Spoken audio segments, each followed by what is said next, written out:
আমাদের মুক্তির আন্দোলন ইনশাআল্লাহ এভাবেই হোক চলবে। 7 জানুয়ারির নির্বাচনকে কিভাবে মূল্যায়ন করছেন? 7 জানুয়ারির নির্বাচনকে কিভাবে মূল্যায়ন করছেন? 7 তারিখ নির্বাচন হয়েছে নাকি? 7 তারিখ নির্বাচন দেখি নাই, হয়তো দেখি নাই, আর ভোটও দেখিনি কাউকে। শুনেছেন তো? কি শুনেছেন? আমি শুনলাম জনগণ নাকি ভয় করতেছে নির্বাচন। ভাই আন্দোলন কি চালিয়ে যাবেন? আমি বেরিয়েছি মাত্র, আমি দেখি আমার ক্ষেত্রে অনেক বেশি কষ্ট করতেছে আমাদের সাধারণ কর্মীরা। কেউ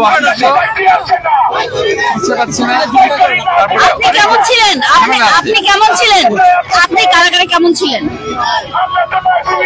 আমি কারাগারটা কেমন হয় ভিতরে দেখছো কি কখনো? কারাগার কখনোই ভালো না।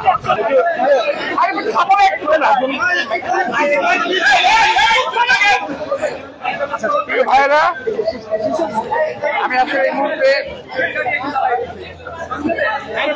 শারীরিকভাবে ভালো নাই, তবে একটা বিষয়, জেলখানায় আমাদের অনেক কর্মী রয়ে গেছে। এখন অনেক কর্মী আছে, অনেক কর্মী সাজা দিয়ে দিয়েছে।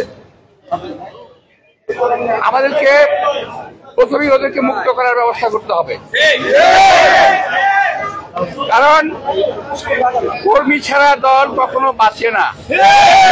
পানি ছাড়া যেমন আজ বাঁচতে পারে না, মানুষ বাঁচতে পারে না, কর্মী ছাড়া দলও বাঁচবে না। সুতরাং এই কর্মীদেরকে আমাদেরকে সুচিকিৎসার ব্যবস্থা করতে হবে। আমি এই সরকারকে জেলপতিকে বলবো যে জেলখানায় যারা অসুস্থ আছে তাদেরকে ভালোভাবে চিকিৎসার ব্যবস্থা করার জন্য। অপ্রতুল চিকিৎসার কারণে বহু কর্মী অসুস্থ হয়ে পড়ছে। যাই হোক,